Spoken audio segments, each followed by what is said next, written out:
Hemos visto, por ejemplo, que cuando una carga se encuentra en movimiento en un campo magnético, se genera una fuerza magnética.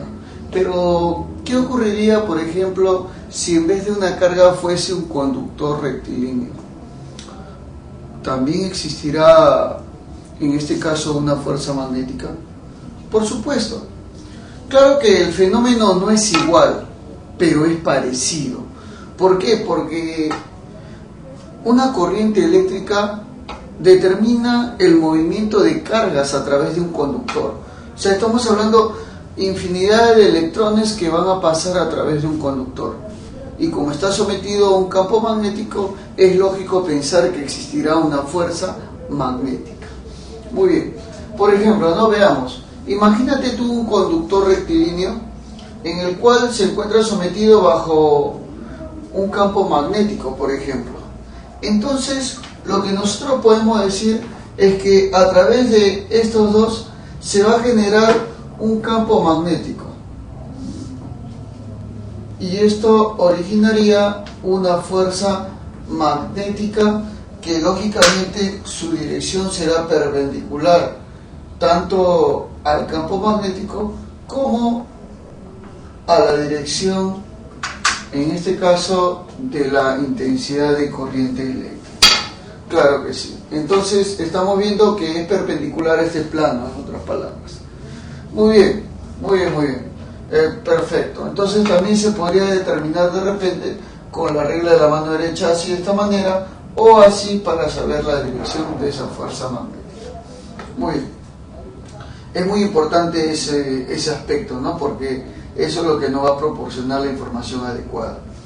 El ángulo formado por dichos, formado por, en este caso, la intensidad de corriente eléctrica, o sea, la longitud o la longitud de dicha barra, ¿no? De dicho conductor, y la inducción magnética, que sea, por ejemplo, un ángulo θ.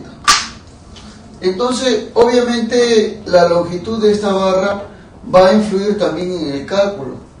Claro, vamos a ponerle, por ejemplo, que sea una longitud L. Entonces, dicha longitud L influye en el cálculo de esto de acá.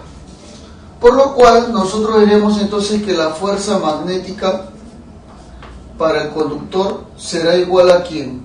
Bueno, será igual, ojo, será igual al producto de la inducción magnética por la intensidad de corriente eléctrica, por la longitud y por el seno del ángulo formado. Claro que sí. Entonces, así es como nosotros vamos a poder obtener, lógicamente, el valor de la fuerza magnética. La experimentación adecuada con respecto a este trabajo fue dado por Laplace. Es por eso que a esta fuerza magnética también se le suele conocer como la fuerza de Laplace. También lo suele conocer, ¿no? Entonces, la fuerza de Laplace será igual al producto de la inducción magnética por la intensidad de corriente eléctrica, por la longitud del conductor y por el seno del ángulo. Pero tendrá un valor máximo cuando el ángulo sea igual a 90 grados y el seno sea 1.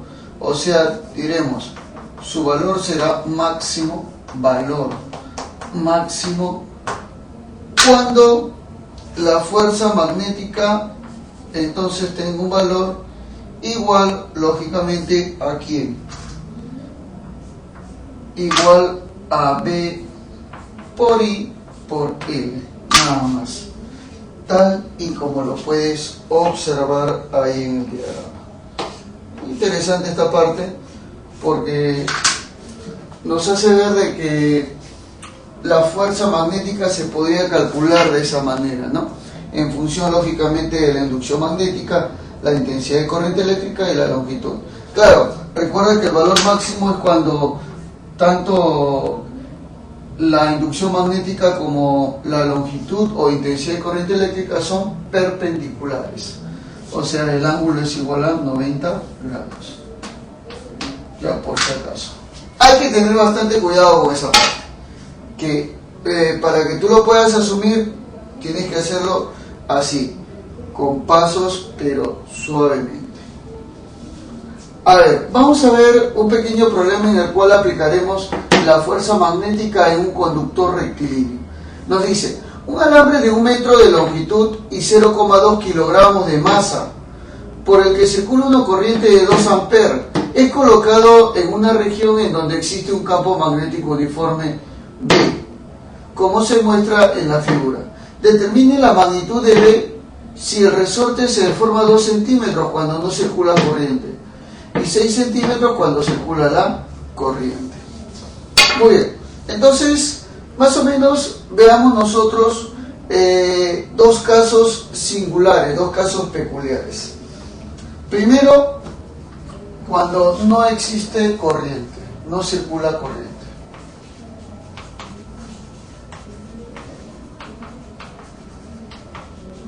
Y el segundo caso, cuando circule corriente.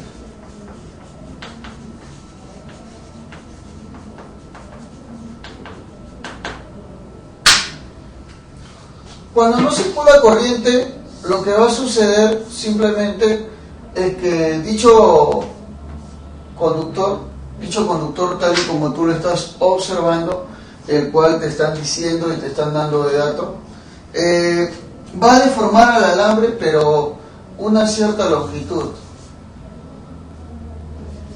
Y dicho sea de paso, la única fuerza que podrá hacer que se doble y bueno, se deforme ese resorte sería la fuerza de gravedad, sería la única fuerza.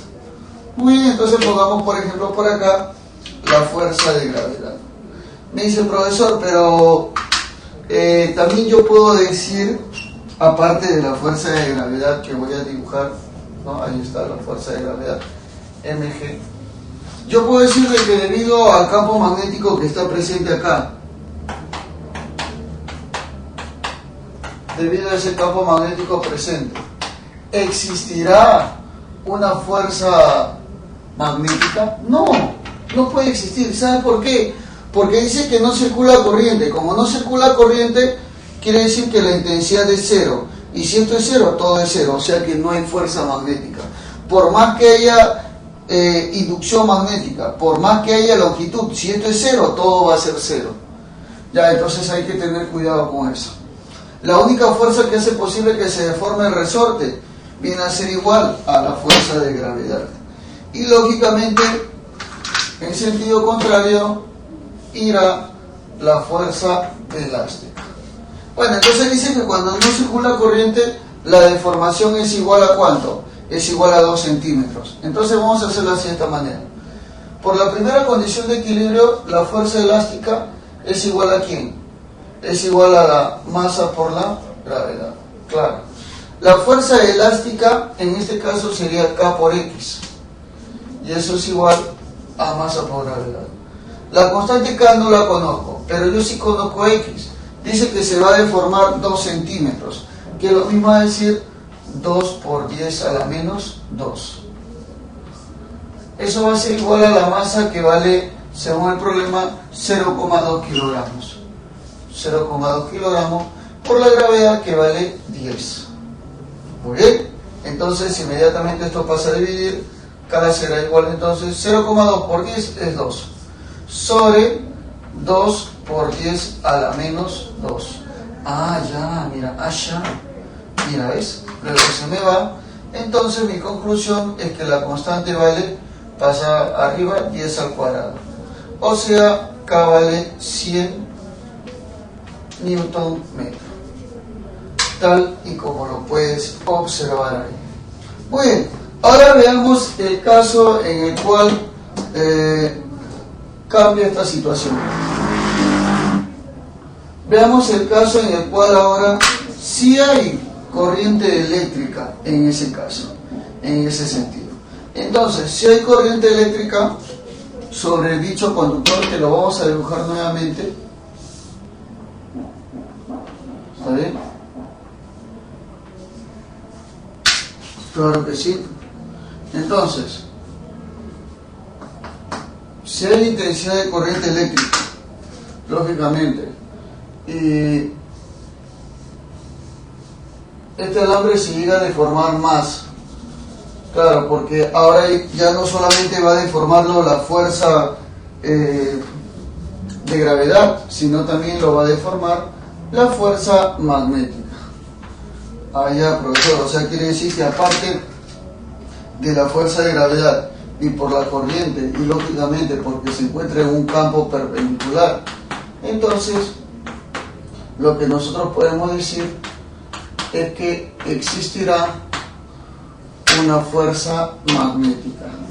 Claro que dirigida hacia abajo, ¿no? Esa es la fuerza magnética. Y por supuesto, la fuerza elástica iría en sentido opuesto. Claro, y nuevamente, así como en el caso anterior, se verifica un equilibrio entre ambos. Habrá un equilibrio. Ah, ya, profesor. A ver. O sea, quiere decir entonces que para que sean iguales, lo que debe ocurrir así de fácil sería ¿qué cosa? A ver, ¿qué es lo que debería ocurrir acá en este caso? Claro, que la suma de estas dos te dé la fuerza elástica. O sea, la fuerza magnética más la fuerza de gravedad es igual a la fuerza elástica. La fuerza magnética cumple B por I por L, ¿no? B, o sea, la ecuación. Su valor máximo porque son perpendiculares. Más mg igual a la fuerza elástica que es K por X. La ley de Hooke estamos aplicando. Entonces la inducción es lo que te pide. La intensidad, según el problema, ¿cuánto nos dice que vale? Por acá dice 2 amperes. ¿Ya? Muy importante, por si acaso esto de acá, 2 amperes. Por la longitud, ¿cuánto te dijo que era la longitud? Acá está, mira, 1 metro. Ahí, 1. Más la masa, que sería ¿cuánto? ¿Cuánto es la masa? Acá lo tenemos, 0,2 kilogramos. Por la gravedad, que vale 10, igual a la constante, que vale 100, por X, que es la deformación, pero ahora cuando hay corriente, o sea, 6 por 10 a la menos 2. Ya está. Muy bien. Entonces yo digo, esto sería 2 veces B, más 0,2 por 10, sería 2. Igual, bueno, acá tenemos entonces ¿cuánto? A ver, sería 10 al cuadrado por 10 a la menos 2, se van. Ah, ya, profesor, 10 al cuadrado con 10 a la menos 2 se van, porque su exponente es 0, o sea, saldría 6 nada más. Pasa a restar, 2B es igual a 4, pasa a dividir, entonces la inducción magnética sería 4 entre 2, 2 teslas. Esa sería entonces la respuesta, ojo, de mi problemita. Fácil y sencillo, totalmente. Claro que sí. Entonces así es como nosotros vamos a conseguir, por si acaso, así es como tú tienes que hacer para poder conseguir la fuerza magnética sobre un conductor rectilíneo. La respuesta sería entonces 2 Tesla, por si acaso, ¿no? Muy importante entonces, obviamente, el cálculo de esa inducción magnética.